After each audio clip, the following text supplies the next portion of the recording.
नमस्कार।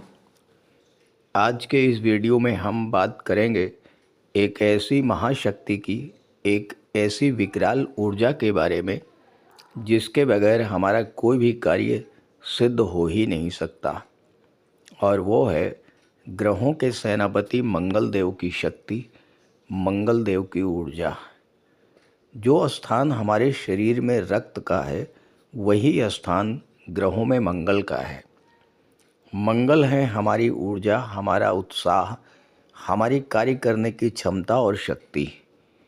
यही मंगल 16 जनवरी को अपनी उच्च की राशि मकर राशि में गोचर कर चुके हैं और पूरे 38 दिन तक उच्च की अवस्था में गोचर करेंगे। सूर्यदेव भी 13 फरवरी तक मंगल के साथ गोचर करेंगे और सूर्य के प्रभाव से मंगल अस्त रहेंगे। तो यहाँ पर दो विपरीत बातें एक साथ होंगी। मंगल उच्च के होकर भी अस्त रहेंगे।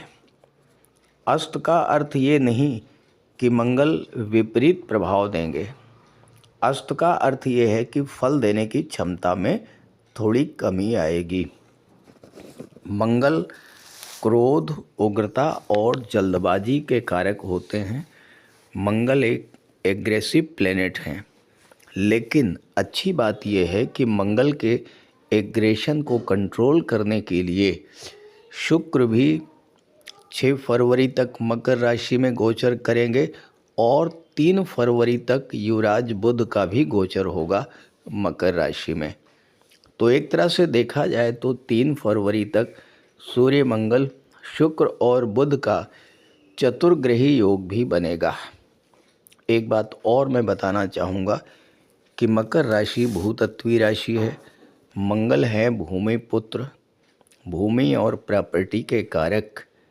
तो मंगल का ये गोचर उन जातकों के लिए विशेष फलदायी होगा जो प्रॉपर्टी से रिलेटेड कार्य कर रहे हैं, या वो जातक जो डिफेंस, मेडिकल, इंजीनियरिंग या टेक्नोलॉजी के क्षेत्र में जाना चाहते हैं। उनके लिए एक बहुत अच्छा अवसर लेकर आएंगे मंगल, क्योंकि मंगल के साथ सूर्य की भी ऊर्जा होगी जो गवर्नमेंट के कारक होते हैं, सरकारी नौकरी के कारक होते हैं। तो कर्क राशि के जातकों को मंगल का ये गोचर किस तरह के फल प्रदान करेगा, इसी का विश्लेषण करेंगे इस वीडियो में। ये विश्लेषण आपकी चंद्र राशि के आधार पर किया जा रहा है। तो ये है कर्क राशि के जातकों की कुंडली। मंगल का गोचर आपकी कुंडली के सप्तम भाव में है। यहाँ पर 13 फरवरी तक सूर्य का भी गोचर रहेगा और 6 फरवरी तक शुक्र का गोचर रहेगा और 3 फरवरी तक बुध का भी गोचर रहेगा। तो Venus, Sun, Mars and Mercury, ये चतुर्ग्रही योग आपकी गोचर कुंडली में बनेगा। अब देखिए, ये तो थोड़े समय के लिए है, लेकिन कर्क राशि के करोड़ों जातक हैं और हो सकता है कि बहुत से जातकों की जन्म कुंडली में सप्तम भाव में चतुर्ग्रही योग बन रहा हो। तो सूर्य, मंगल, शुक्र और बुध ये आपसे क्या कहना चाहते हैं, ये आपको क्या संदेश देना चाहते हैं, अगर आपने इस बात को समझ लिया और उसी के अनुसार कार्य किया तो बहुत बड़ी सफलता आपको मिल सकती है।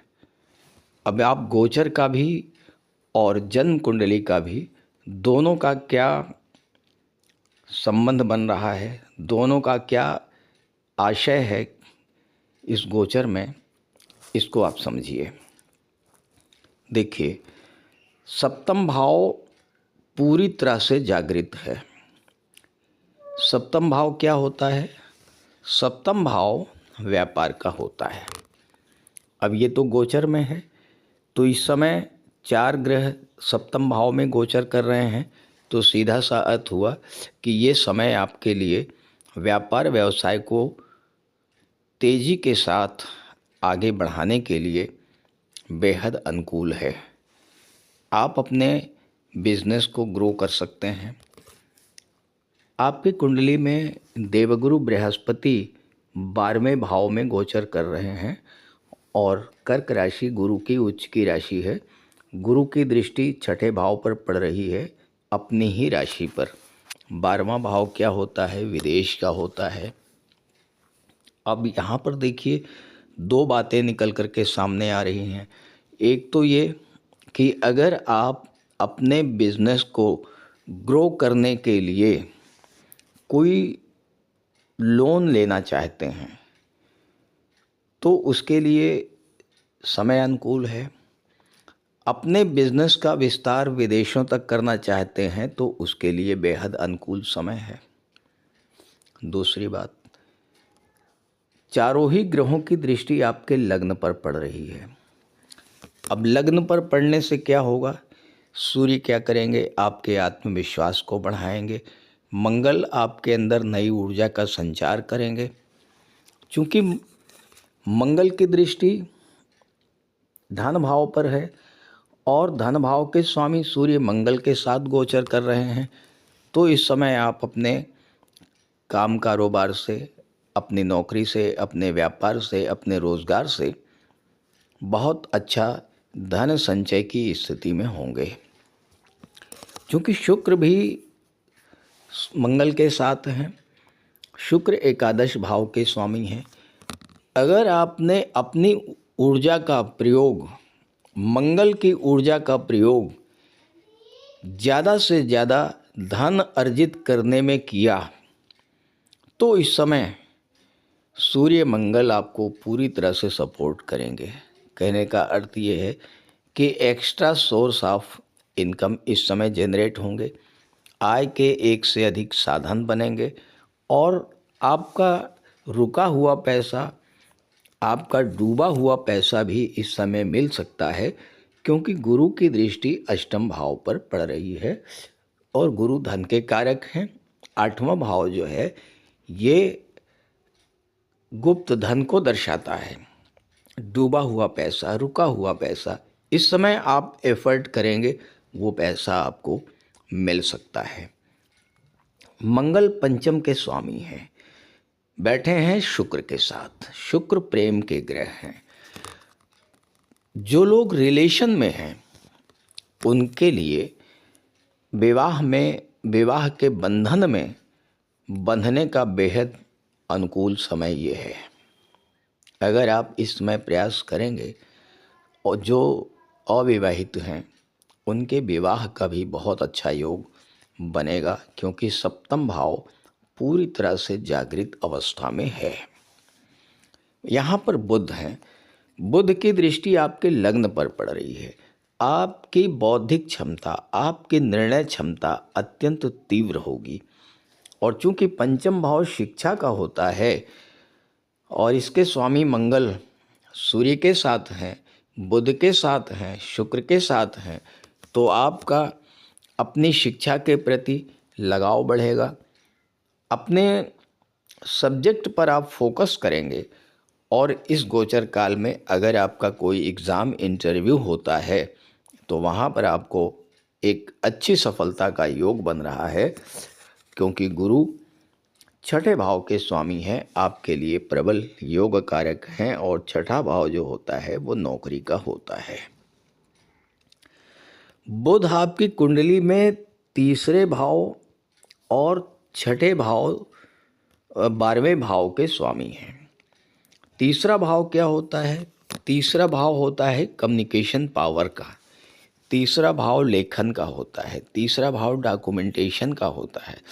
7वां भाव ये लीगल कॉन्ट्रैक्ट्स को दर्शाता है। अब यहाँ पर बुध मंगल के साथ हैं, अपने शत्रु के साथ हैं। इस बात को आपको समझना है, इस बात को ध्यान में रखना है। तो अगर आप कोई लीगल कॉन्ट्रैक्ट करने जा रहे हैं, कोई कानूनी अनुबंध करने जा रहे हैं, कोई डील साइन करने जा रहे हैं, तो डॉक्यूमेंटेशन के लिए बहुत केयरफुल रहिएगा। किसी भी डील को पूरी तरह से समझ करके, उसके लीगल एस्पेक्ट्स को समझ करके तब उस पर साइन कीजिएगा। तीसरा भाव होता है संचार माध्यमों का। बुध जो हैं ये आईटी सेक्टर को रिप्रेजेंट करते हैं और 12वें भाव के स्वामी हैं। बुध व्यापार के कारक हैं। अब ये अगर आपकी जन्म कुंडली में बना हुआ है इस तरह का गोचर, तो आपको सफलता पाने के लिए जो सबसे आसान तरीका है, सबसे बेहतर तरीका है, वो ये है कि आप अपने व्यापार व्यवसाय को ऑनलाइन प्लेटफॉर्म के द्वारा विदेशों से जोड़िए। तीसरा भाव संचार माध्यम, 12वां भाव विदेश, 7वां भाव व्यापार। और यहाँ पर आपकी कुंडली में गोचर में राहु बैठे हैं 8वें भाव में, और राहु विदेश के कारक होते हैं। राहु की दृष्टि 12वें भाव पर पड़ रही है। और राहु क्या है? राहु टेक्नोलॉजी के कारक हैं, राहु आईटी सेक्टर के कारक हैं, राहु इंटरनेट के कारक हैं, नेटवर्क मार्केटिंग के कारक हैं, सोशल मीडिया के कारक हैं। तो इन सब माध्यमों का प्रयोग करके अगर आप अपने व्यापार व्यवसाय को विदेशों से जोड़ पाते हैं तो बेहद अनुकूल समय आपके लिए है। शुक्र चतुर्थ भाव के भी स्वामी हैं, मंगल के साथ हैं, सूर्य के साथ हैं, बुध के साथ हैं। शुक्र बुध का लक्ष्मी नारायण योग भी बन रहा है। चौथा भाव होता है सुख सुविधाओं का। तो इस समय आप अपने घर में सुख सुविधा के साधन कोई ला सकते हैं। मंगल धन भाव को देख रहे हैं, धन प्रदान करेंगे। उस धन से आप कोई प्रॉपर्टी खरीद सकते हैं, घर का रेनोवेशन करा सकते हैं, घर का विस्तार करा सकते हैं। दशम भाव के स्वामी होकर के मंगल सप्तम में बैठे हैं, सूर्य के साथ बैठे हैं। आपका कैरियर, आपका प्रोफेशन, इस पर मंगल का पूरी तरह से नियंत्रण होगा। और यहाँ पर मंगल आपके अंदर कार्य करने की एक नई ऊर्जा, नए उत्साह का संचार करेंगे। सूर्य मंगल आपके अंदर लीडरशिप की भावना डेवलप करेंगे, आप लोगों का नेतृत्व करेंगे। और चूंकि मंगल को शत्रुहंता कहा गया है, इस समय आप अपने शत्रुओं को पराजित भी कर पाएंगे। शत्रु दो तरह के हैं, या तो प्रत्यक्ष या तो परोक्ष। छिपे हुए शत्रु भी हो सकते हैं आपके सामने बहुत अच्छा बोलते हैं, लेकिन पीठ पीछे आपके लिए पॉलिटिक्स करते हैं, आपको नीचा दिखाने का प्रयास करते हैं। तो आपके लिए अच्छी बात यह है कि गुरु की दृष्टि छठे भाव पर पड़ रही है। गुरु यहाँ पर आपकी इंट्यूशन पावर को डेवलप करेंगे। आप अपने छिपे हुए शत्रुओं को पहचान लेंगे और सूर्य मंगल की शक्ति का प्रयोग करके उन्हें परास्त भी करेंगे। तो कुल मिलाकर के आपके व्यापार व्यवसाय, आपकी नौकरी, आपके रोज़गार, आपके कैरियर, आपके प्रोफेशन, आपकी इनकम, आपकी प्रॉपर्टी और विदेश संबंधी कार्यों के लिए ये समय बेहद अनुकूल है। इस गोचर का पूरा लाभ उठाइए। ये वीडियो, ये जानकारी अपने साथियों और मित्रों को ज़रूर शेयर कीजिए। साथ ही साथ अगर आप मुझसे संपर्क करना चाहते हैं तो इसी वीडियो के डिस्क्रिप्शन बॉक्स में मैंने अपना व्हाट्सएप नंबर दे दिया है, उस पर आप कांटेक्ट कर सकते हैं। उस नंबर के अलावा किसी अन्य नंबर से, ख़ास करके कमेंट बॉक्स में दिए गए किसी भी नंबर पर भूल करके भी कांटेक्ट मत कीजिएगा।